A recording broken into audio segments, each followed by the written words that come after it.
Howdy, y'all. Welcome to the Financial Freedom Forum podcast. I am Max, and I'm joined today by a special guest who I'll introduce in just a moment here. Um, we are a talk show dedicated to helping people learn how to improve their earning potential, increase their savings, and also make informed buying decisions. And that's what we're going to be talking about this evening. Specifically, we're talking about automobiles, whether a purchase or a lease is a better way to go.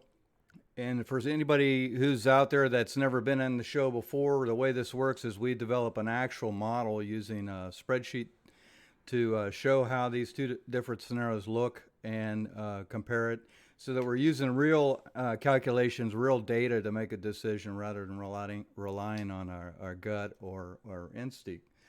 So with that out of the way, let me introduce my guest today, Memory Card. And Memory Card, I'm going to let you just kind of give an overview of who you are and what you're up to.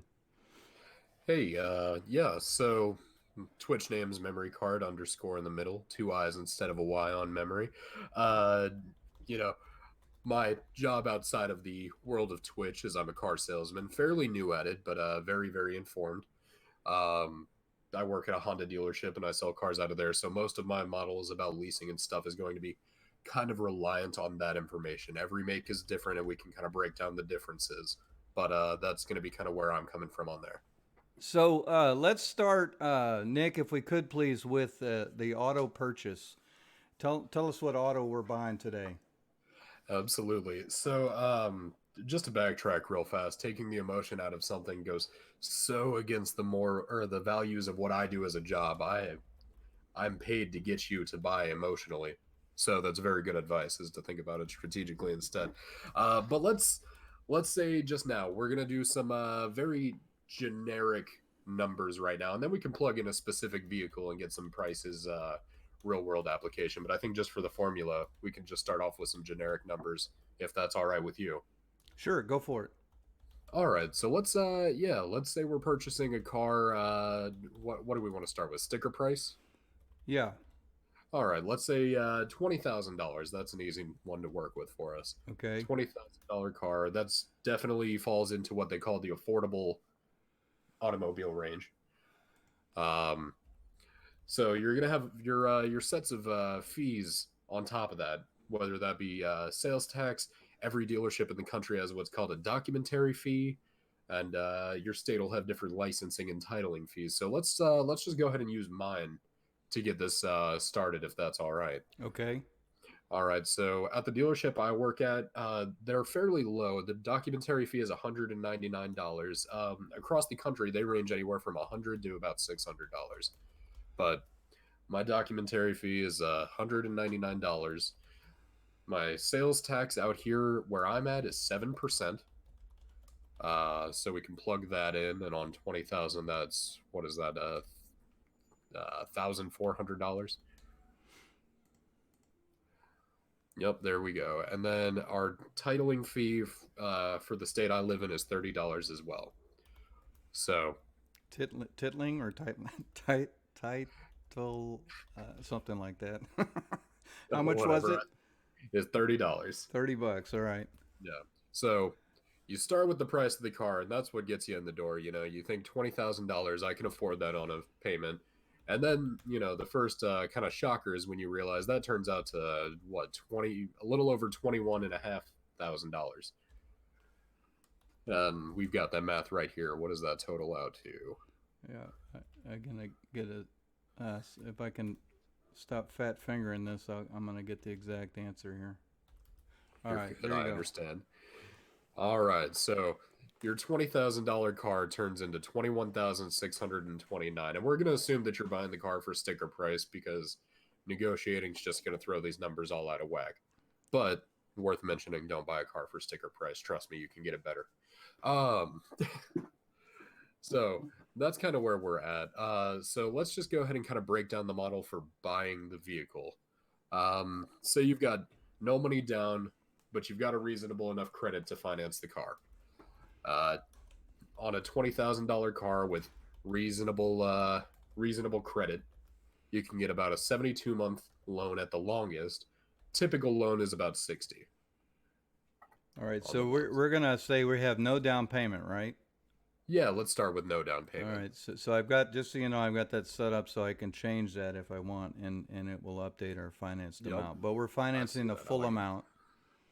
Absolutely. And do you want to go for a typical 60-month or 5-year loan, which is definitely the industry standard? Well, so let's talk about what kind of a lease you're gonna go through when we get to that scenario. Are we looking at a 3-year lease? Absolutely. So by far the most common way to lease a vehicle is 3 years. Okay, so I don't think anybody would actually do this, but for the purpose of trying to get it kind of apples to apples, let's do a 3-year purchase versus a 3-year lease, just so we Okay. can look at the total cash outlay in the two scenarios. The other option would be we could do a 6-year note on the purchase, and then we could do three or two back-to-back 3-year leases. So whichever way you want to do that. Well, and what might actually be a little more accurate is we could do the 6-year or 72-month note on purchasing the vehicle, and then we can go into how you would go about if you were to lease that same vehicle for 3 years and then decide to purchase it when your lease is up. I think that might be a little bit more comparative if you wanted to go that route. Okay, let's do Okay. that. So we're gonna do the 6-year, correct? Yeah, let's do that. So All right. 72 months on that. And let's assume, you've got So I've got this reasonable. little tool here. The Oh, 21,629. I don't know what your interest rate is oh, here, there but you we go. got 72 with that. And then what's your interest rate? Let's say you've got good credit, but not great. So you're going to land at about 6.5%. Let's say that. All right. So is your tool telling you 363.58 on the payment? 363.58 sounds about perfect. Okay. All right. So we have 363.58, and oh, we're gonna fix that. And so that's gonna be our monthly payment due over 6 years or 72 months, um, to the whoever financed it, whether it's the car dealership or the loan company. Correct. And most reputable car dealerships won't do financing on the spot. If you do a buy here, pay, or they will do financing on the spot, but they themselves won't finance it. They'll go through other lenders. If you go and deal with a buy here, pay here place, there's a lot of risks involved. So typically I would avoid it if you can, but they can typically get you approved with a worse credit score. So that's kind of the benefit. I don't know. Okay. So Um, for anybody that's curious to know, that the total payments over the life of that loan would be 26,178 or thereabouts. So we have our financing component of that. It works out to about $4,500, something 4,600 in interest charges to finance that over the 6-year life of the loan. So Correct. that's noteworthy, I guess I would say. I think a lot of people view it as it's strictly the monthly payment. Hey, I don't know how to say that. Panda Pot, thank you for the follow. Appreciate you. Worth mentioning that because we're financing this, we have the $4,548 in interest payments, and then the difference, this amount minus this amount, is what we call the principal, and that's no different than the amount we originally financed. So there's a cost associated associated with I want to have it now and I'm going to pay for it later, that a lot of people overlook. And in my personal experience, when you go to a car dealership, they want to stay in this space where they say, well, it's only going to cost you 200 or 250 a month. It's very affordable, very cheap, this kind of thing. And you may have no idea what's going on here. So this is one of the main reasons I advocate people looking at these numbers. Oh, yeah, absolutely. I mean, at the end of the day, we just broke it all down, and your $20,000 car ended up being 26,000. So, there's a lot more that goes into it than just the sticker price you see online. It's Right. definitely all worth considering. Okay. So that's pretty much what the purchase looks like. Now the other thing would be worth mentioning, and this may be a bit of a guess, which is okay, Nick, but um, let's talk about what the resale value of this vehicle is. This is our $20,000 car that I'm assuming we bought new. This is like what, a Sentra maybe, or a Civic, or Yeah, well, let's compare it to something I'm more familiar with. So let's go with a Civic, um, which again is going to be a little bit of an outlier. Anybody who knows a lot about vehicles knows that Hondas, retain their value very, very well for a lot of reasons. But just to kind of give us an idea of what I'm more familiar with, I think we should probably go with something I'm familiar with. so, okay. um, So Nick, we were talking about a Honda Civic. We bought it brand new. We financed it for 6 years, and just for the purpose of knowing what the value of the vehicle is, what do you think that might sell for after 6 years? after 6 years at average mileage, you'd be at about, what would that be, 95 to 100,000 miles typically. Um, on something like that, you'd be looking at a ballpark of 10 to 12,000 if it's, based on the condition. Okay, well, not 110, 11. All right, so $11,000 after we get to the end of the loan, and we're not necessarily planning to sell it, but the car that we bought is an asset, and we're going to see what the lease option here in a minute, where we don't walk away with an asset. Now the upside is we're generally going to pay less in the monthly payments, but we don't have anything of value at the end of the lease. So this is something worth mentioning as part of the deal. So, Nick, do you feel like we covered the purchase pretty well there? Yeah, absolutely. I mean, we've gone from kind of start to finish in the process with an average interest rate. I think that that's pretty much the full scope of the experience on purchasing and choosing to finance a vehicle. Okay. So let's look for comparative purposes. Let's look at what a lease might look like. Yeah, absolutely. So, if we were to lease a vehicle, like I said before, the vast, vast majority, I would say 90% or more of leases that I've seen are 3 years, so 36 months. Um, and there's different tiers to leasing. You can, lease for 10,000, 12,000, or 15,000 miles a year allotment. Basically, normally it's a 36-month, 36,000 mile lease. Um, Meaning you have the vehicle for 36 months and you are allowed to drive at 36,000 miles before you incur any additional fees. 36,000 miles, right? Correct. Okay. Okay. And that's a very important point that he made just there, chat, and we'll get into to why that's important here in a minute. But so we're doing a lease, right, with the same car that we bought in option A, correct? Correct. Yeah, Okay. let's just copy it directly over. Same $20,000 car. The difference on this one is Lazarus, we're using 7% sales tax just as an example because that's my state's. Um, but the difference on leasing a vehicle is you don't actually pay sales tax up front. What you pay is called a usage tax, which is typically close to about half the cost of your sales tax in your state. Um, so that's a nice benefit to doing it this way out the gate. But the big benefit to leasing a vehicle. Thank you for the follow, by the way. Yeah, yeah. Uh, Interreat Tangerine, thank you for the follow. Appreciate you. so that's the big benefit to leasing a vehicle is you get a vehicle, you get a brand new vehicle, you get a lower monthly payment, and after 3 years you can choose whether to purchase it or walk away from it. Is kind of the benefit there. But the titling's the same, the documentary fee is going to be the same, usage tax is going to be about half. So we're right there. So in total, right now, yeah, we're up to 20,929. Now, the difference, or another difference in leasing, though, is what they're going to do is give you what's called a residual value on your vehicle, which is what they project out your car will be worth 36 months and 36,000 miles down the line. Um, for Hondas that I work with, their residual is normally very, very high because the resale value is very, very high. I would definitely recommend, no matter where you're looking for a vehicle, to do some research into your make of vehicles because stuff like Chevys have a way, way lower residual value and resale value, so their leasing may not be as ideal. But it's definitely, you know, do your due diligence on this. But let's say, for the example of us using a Honda Civic, your residual value is going to be, say they tell you 13.5. Sounds about right.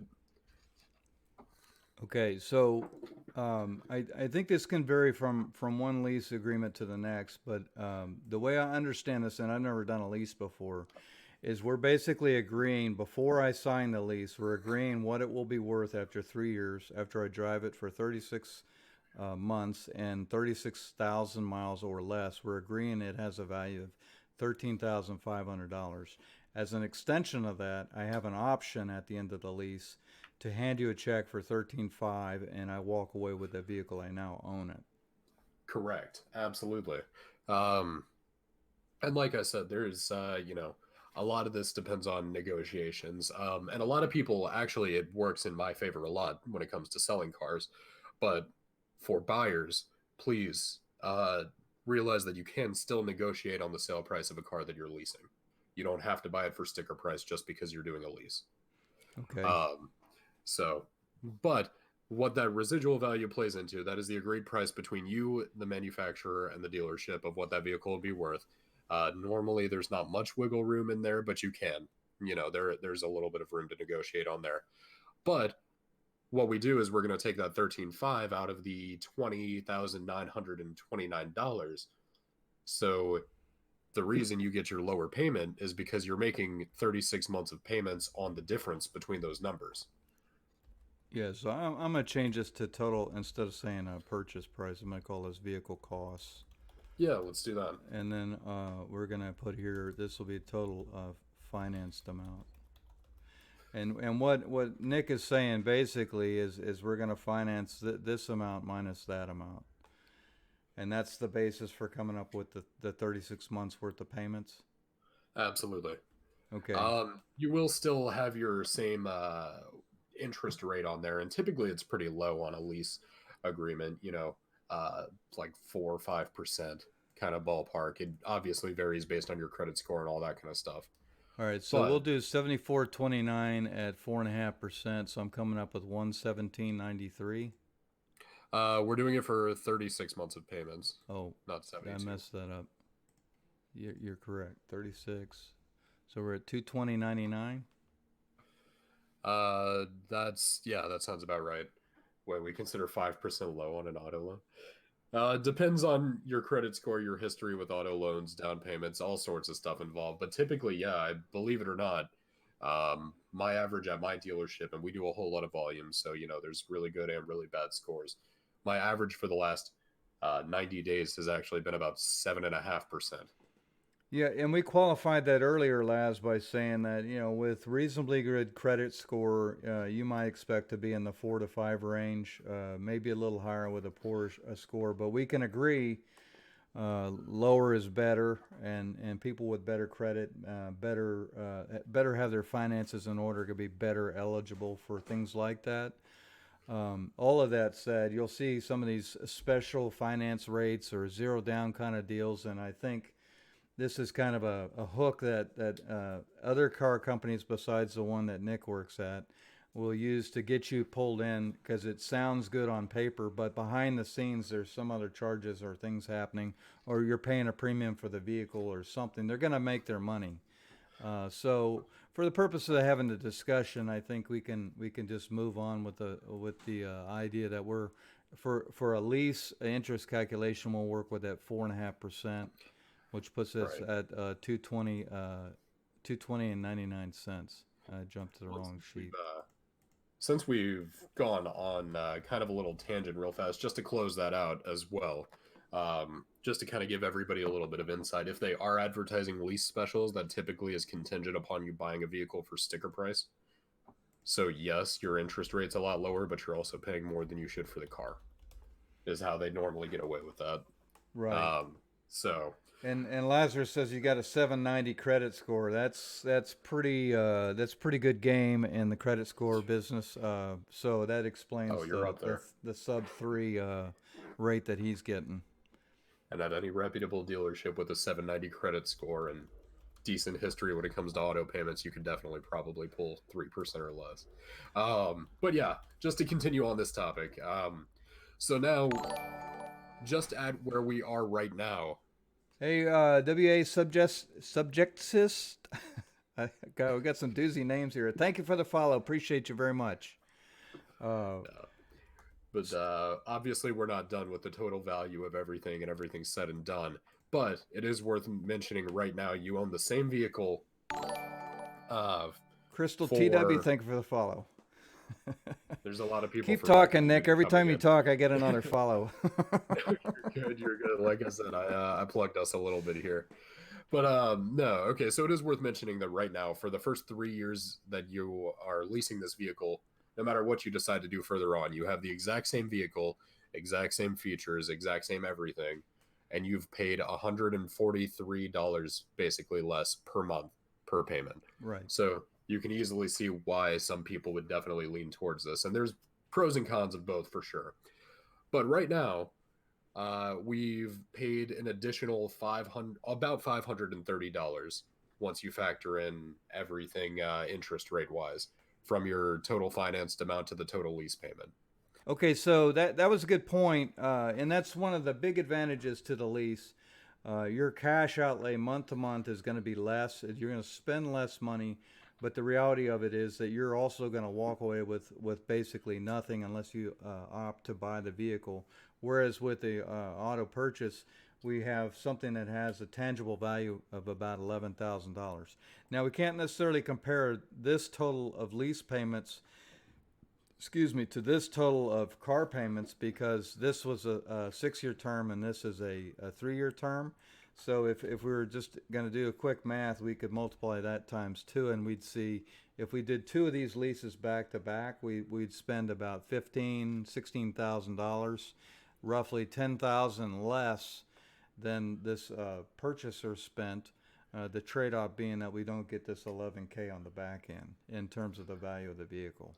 So that's how these two things end up mathematically being very similar, assuming the deals are the way we've laid them out here. But it's a question of what do you want, um, and you would have to run through some scenarios to see how one option might be better than another. But before we go too far down that rabbit hole, Nick, let's talk about this 36,000 miles, Yeah, which is potentially the loaded weapon on this deal if you're not careful. right. And before we touch on that, do you mind if I step in and just kind of salesman it up for a quick second, just so I feel like I've done my due diligence as a car salesman here? Go for it. Okay, so let me explain. Bless you, someone. But let me explain kind of why, even though mathematically we will in total end up spending more for the same vehicle if we lease it out the gate, why it may be a benefit. Um, Remember that 13,500 residual value everybody agreed the vehicle would be worth in 3 years? Now, if anything is starting to go wrong on the vehicle maintenance wise, if anything happens in the market and that's worth a lot less at that point, then you have the option right then and there to just drop the car altogether. You're out of it. Um, and if the car, for whatever reason is increased in value comparatively to what you guys thought it would be worth, then obviously there's no reason not to buy it and have something worth more. But it kind of postpones your buying process later and you pay a little bit of a premium to do so. Right. And so a lot of people will do that and kind of put off the big decision as long as they can, which is good and bad, and depending on the scenario. Right. So what I'm showing here, if we take the total of the lease payments plus the 13.5 in residual value, that gives us this 21,455, which is pretty dang close to what we would have paid if we paid outright for the Yeah, vehicle. So we're missing just two factors on the total of the 21,455. When you do go to purchase the vehicle for that 13,500 remaining, at that point you will have to pay sales tax. You've been paying a usage tax until then. uh, You'd have to pay a sales tax on the 13,500. And then on top of that, if you didn't have a check in your pocket for 13,500 and you had to finance that, you would be adding another interest rate to the rest of that payment. Okay, See okay. where I'm going with that? I do, yes. So if we add that 7% sales tax to the 13.5, we end up about 22.4. So there's a cost associated with kind of delaying the decision, but there's an upside if we feel like we got at a point in the lease where we don't really want the car anymore. We're not stuck with it. The trick or the trap is, I may be getting you off the current topic before we get into the other is this mileage element of things. Right, right. So, and it's not typically too bad, but you can definitely run into a big risk when you originally lease your vehicle. Like I said, out the gate, you do typically have options. Normally, it's 10,000, 12,000, or 15,000 a year allotment of miles. Most people opt for the 12,000 because that's just the safest bet.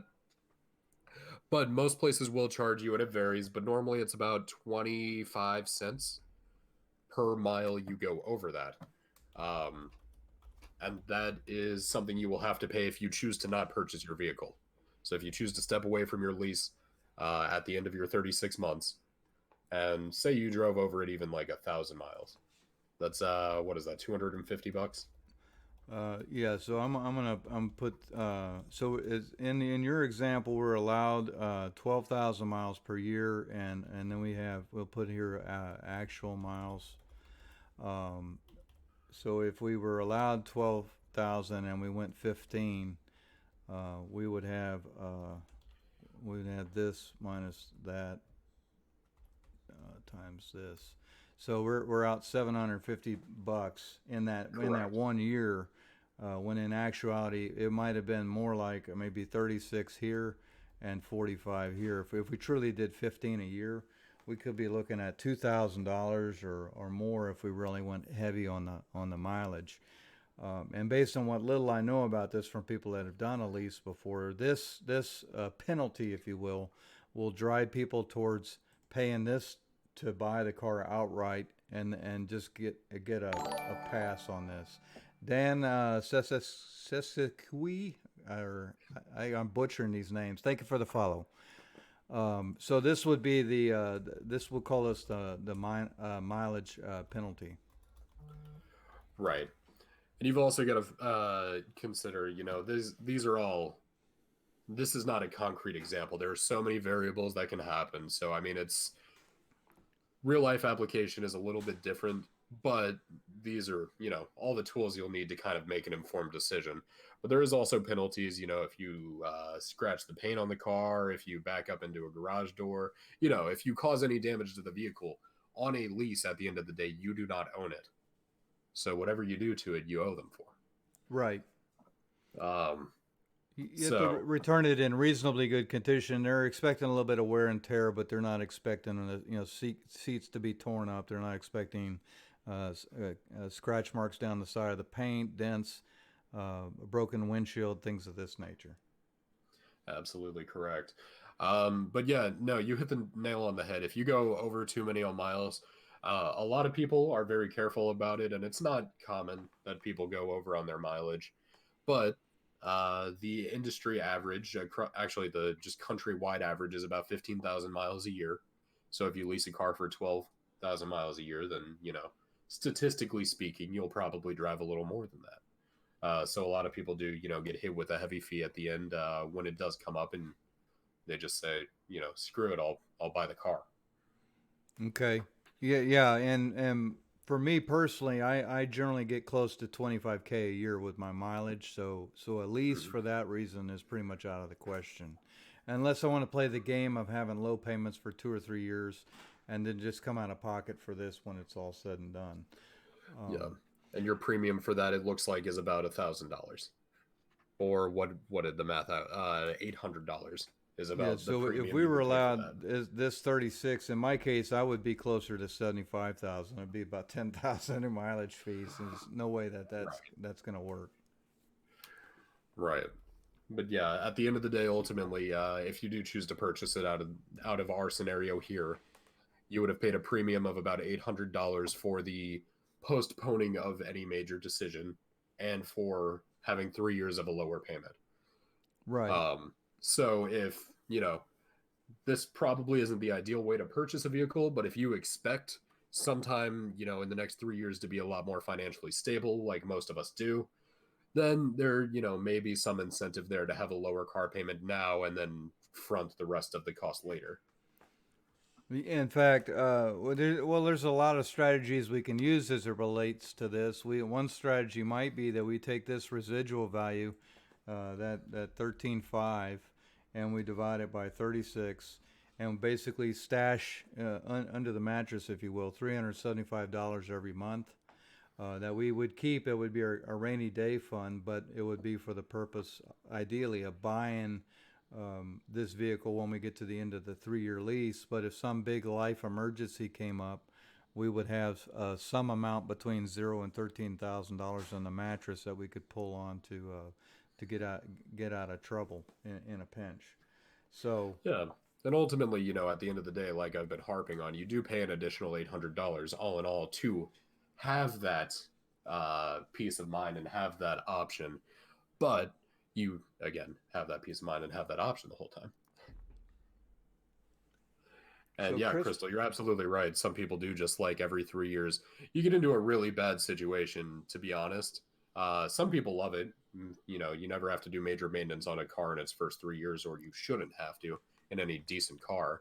Uh, but you end up with nothing tangible at the end of it. But yeah, a lot of people do get caught up in every 3 years they'll lease a new vehicle just so they have a new car, reasonable payment, and they don't care about owning their vehicle. right. So this the lease option that is undeniably the new car owner's dream for someone like, I'm assuming Crystal has this opinion because he said in chat, someone that likes the idea of having a new car, low miles, very few maintenance issues, this kind of thing. I'm just going to do the 3-year deal and I'm going to do it again and again and again. I've known people that have done these back to back, 6, 8, 10 times. They love the lease option for that very reason. So that's an all around good deal for someone like that just wants to have something new. They view it more like renting than they do a purchase. But my big words of wisdom as it relates to going down this path is to pay close attention to what you're allowed here and what this residual value is, because you have to assume that some scenario could play out where you're in a pinch and you may have to take a serious look at buying this thing to get out of paying some heavy mileage penalties and that sort of thing. Yeah. Well, and it's interesting because Crystal's stepdaughter actually bought a pre-owned car for me a couple weeks ago. That's how I've met her. Okay, Uh, but yeah, so that's how that worked out. very cool. Uh, but it is, and another scenario that may arise and stuff like that is, you come the end of your lease, say a neighbor wants to buy your car for 15 grand. Why wouldn't you purchase the vehicle right there and just flip it that way? Sure. So, at the end of the day, your resale value on owning the vehicle could be 11,000. If you choose to go about reselling it, so that is, yeah, he tried to swindle me. I Yeah. did no such thing.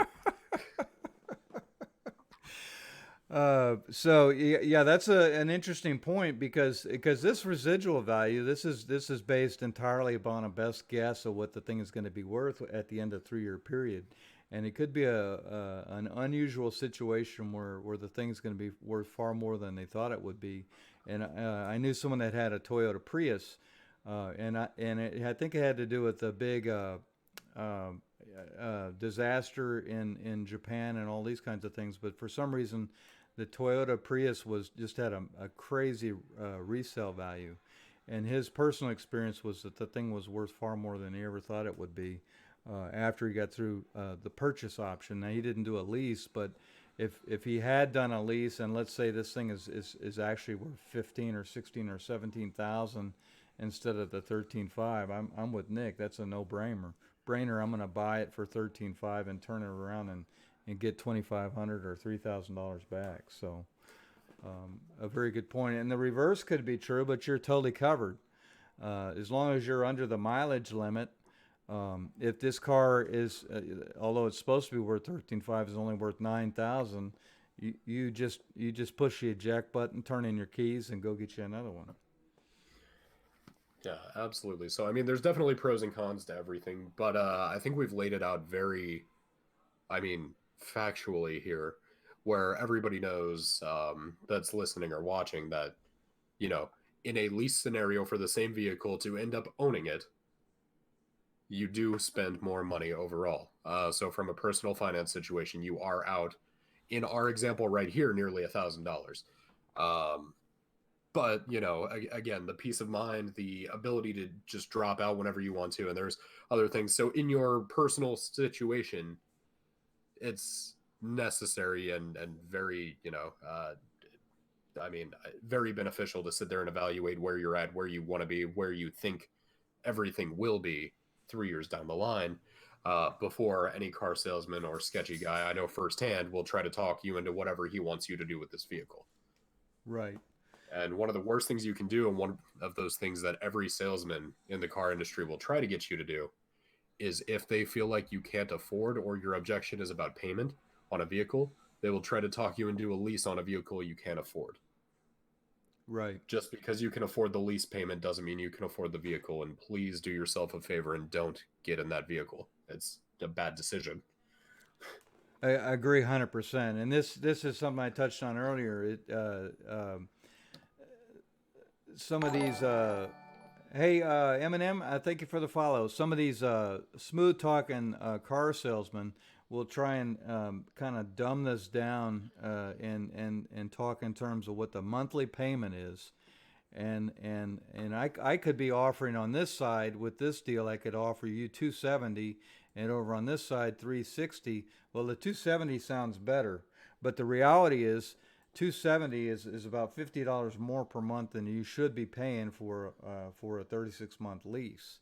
So it's kind of a trick that I've seen used in other dealerships where they try and simplify it and just talk in terms of monthly payments. But if you look at this in this way and you check the math, it's very easy to see where they're scamming you. So that's kind of one of the main points today. We bring a reputable car dealer in like Nick to show what's going on behind the scenes, help you guys develop a tool like this, and you can do your own analysis to make sure you're not getting swindled. Absolutely. And any reputable dealership you go towards, any big name dealerships, they will have Skater is his first name, or is what we call him. Exiled Deadman, thank you for the follow. Um, it's I lost my train of thought, but essentially any reputable dealership or place that has a lot of dealerships, good corporation, they will be able to, with minimal effort, print you out full breakdowns of what fees and taxes and payments are on the table for both a lease and a finance option right then and there. It takes them less than 30 seconds. So don't let anybody tell you otherwise. Definitely get all your information. Right. So I just remembered another question I was going to ask you during the start of the show. I was going to ask you your first vehicle that you ever owned, whether you bought it or your folks bought it. What was the first car you drove? Oh, I purchased it for $2,000. It was a '02 Ford Taurus. A Ford I'm Taurus. Okay. Yep, All right. and I mean, it ran like a champ. It was a horrible thing to look at, though. Yeah. So my first car. I have a twin brother, but my first car was a blue Ford Fairmont. It looked Okay. like a wannabe FBI agent car, just a horrible thing to look at. We called it the blue sleaze. We Oh, jeez. definitely put some miles on that sucker. But yeah, and at the end of the day, we've given you both examples, and obviously, the vast majority of car buyers are going to fall into one of these two categories. But I wouldn't be doing anybody, a proper due diligence if I didn't tell you that the best way when it comes down to personal finances is to buy a pre-owned vehicle that you can afford to pay for in cash, walk away, and don't have a car payment.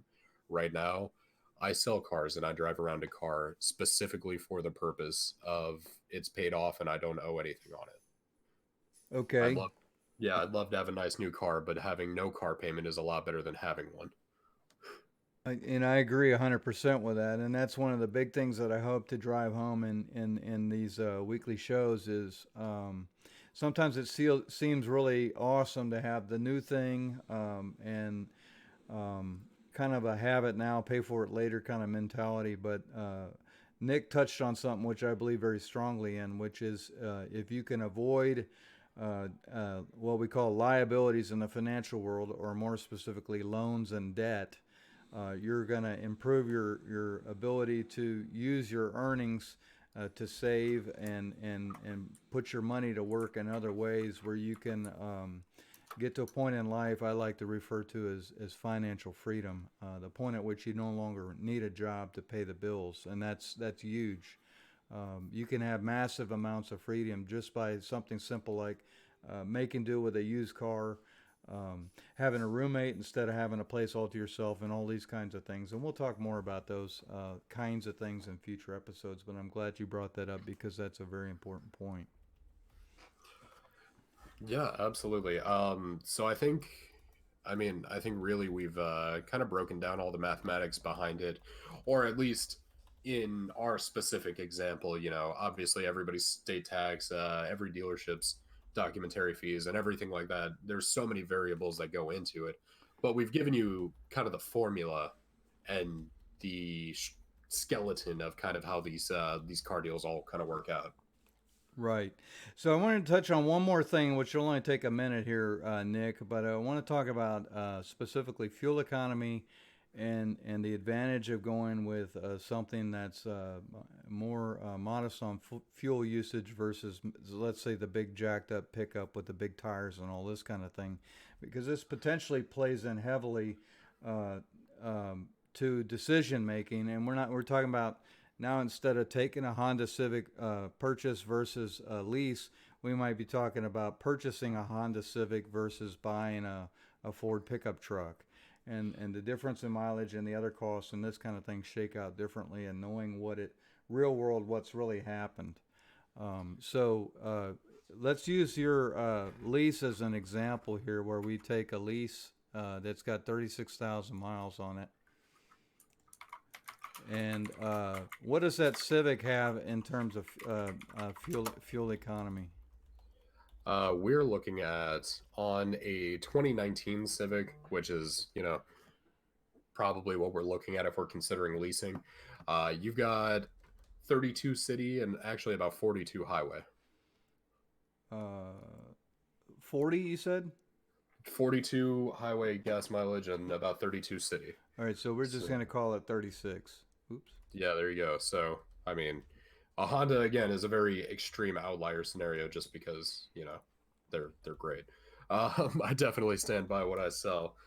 But I mean, even an average sedan anymore breaks 30 typically. Okay, so if we drive the 36,000 miles over the 3 year period at 36 average fuel economy, we're going to buy 1,000 gallons worth of gas. And what's gas running in your neck of the woods, Nick?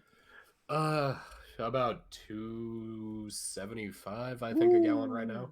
Maybe a little higher, maybe a 275. little Is lower. that regular? It's all over the place. I mean, a few years ago we were up over $4 for a little while there. Wow, we're running like 210.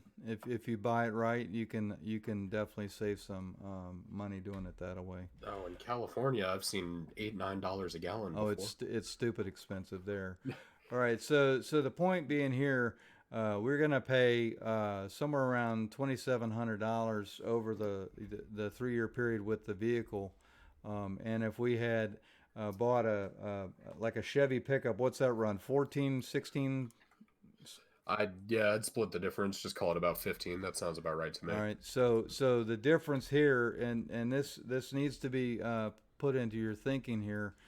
You might pay upwards of $4,000 more for gas just because you got a car that's a gas guzzler. So worth plugging that into your model and giving that some thought as it relates to comparing, let's say the Civic versus what's the SUV Passport.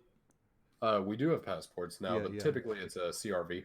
But yeah, I mean, same kind of ballpark. right. Um, you hit on something though that's perfect real fast, and I know we're bouncing all over the place, and I keep drawing us back to other things. But another huge, huge benefit, and why you would pay that 800 or almost $1,000 premium to lease a vehicle, is because a lot of people, myself included, what a name Yeah, Thank you for the that's a follow. buddy of mine. Fartnaka, thank you for the follow. Appreciate you. But a lot of people, especially in my stage of life, I don't know where I'll be family wise or anything like that 3 years down the line. Right now, a Honda Civic would work fine for me in a little one. If I have 3 kids 3 years from now, I can't have a sedan. So that putting off the decision until later is huge, and at least for stuff like that as well. Right. Hey, Gooley, And thank you for the follow. So, well, and we got, Gooley is also hosting. Appreciate you. So, Nick, if we could, let's talk about the Civic again. This here is the run of the mill Civic, right? And I'm assuming that there's a hybrid equivalent. correct, there is definitely a hybrid equivalent. I don't know the mileage off the top of my head, but I can find it out real fast. Um, because I know people that have driven Toyota Prius and done quite well on their monthly gas savings driving something like that versus other. Appreciate that, Gooley. Yeah, absolutely. I mean, it says obviously everything that's listed on a vehicle when it says the mile per gallon, that's up to. So that's best case scenario, smooth roads, whatever. But the hybrid equivalent for a Civic in 2019 is averaging actually 52 miles per gallon. That's the average of city and the freeway. Correct. Okay, all right. So that's big. You know, wait, did I do something wrong? No, you're 275. still the Yeah. same. Okay. You've now, from a base Civic to a hybrid, you've now saved $846 in Right. just gas. So that may not be like a huge kind of a savings, but that's at $23. It's like getting a free fill up every month or something like Well, that. and So that $846 is almost the exact same price difference that you pay in total between leasing and financing that vehicle. right, right. So, And Fartnarker's asking about operating costs. We well, we're going to get further into this as I further refine this model off stream. But one of the main comparisons we were trying to get in today is looking at a purchase versus a lease. And this was just kind of a sidebar conversation because I know here with hybrid technology, sometimes people are looking at it. Well, in this case, they're getting 16 more miles per gallon every time they drive the vehicle, and this can have a substantial change to your expenses month to month outside of the car payment.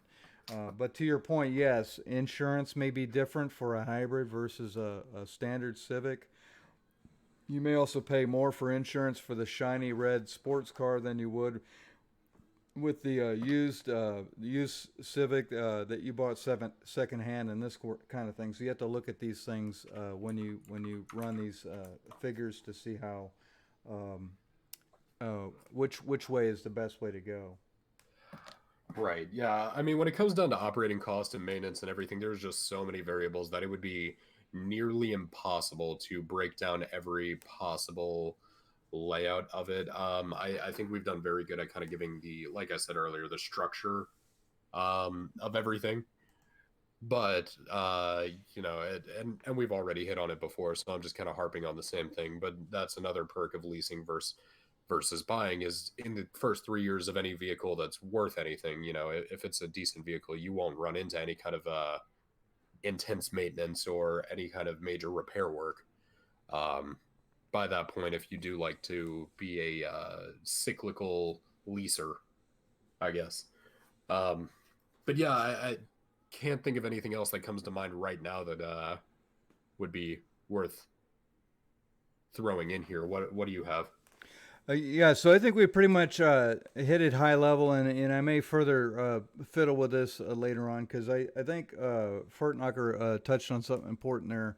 There's other costs associated with the vehicle purchase that play into the decision making between scenario A and B and making an informed decision. Sly, thank you for the follow.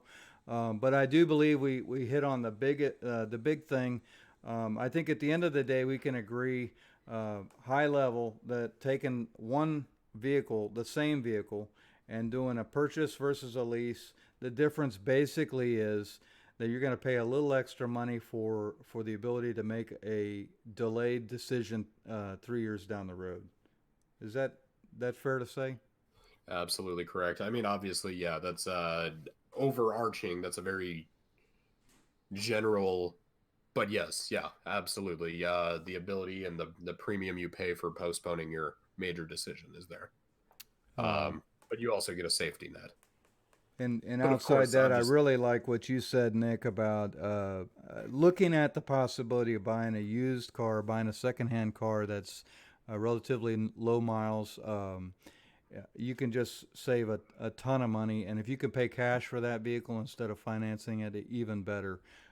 With leasing, one thing is for sure: every every day, more and more of these leased vehicles that have, let's say, 24 to 36 months of use on them are lined up at CarMax and the like, waiting to be bought up. Sometimes at a pretty good deal when you look at it. 90% of the 2016s and 2017 vehicles I have on my lot right now are lease turn-ins. Mm-hmm. So it's yeah, they're out there and you can normally snag them from her or for a pretty good deal. Um, then yeah. So you can pick up somebody's lease right where it left off if you are content with a used vehicle, which you should be. If you're stuck on having the newest and fanciest car, then oh my god. Yeah, yeah. So this car here that we would have purchased at a price of $20,000 with a payment of 363, assuming this residual is right, and we go buy this car after he's used it in a lease at this price of 13.5. Let's look at the difference here. So it's 363, and we're going to take it to 13.5.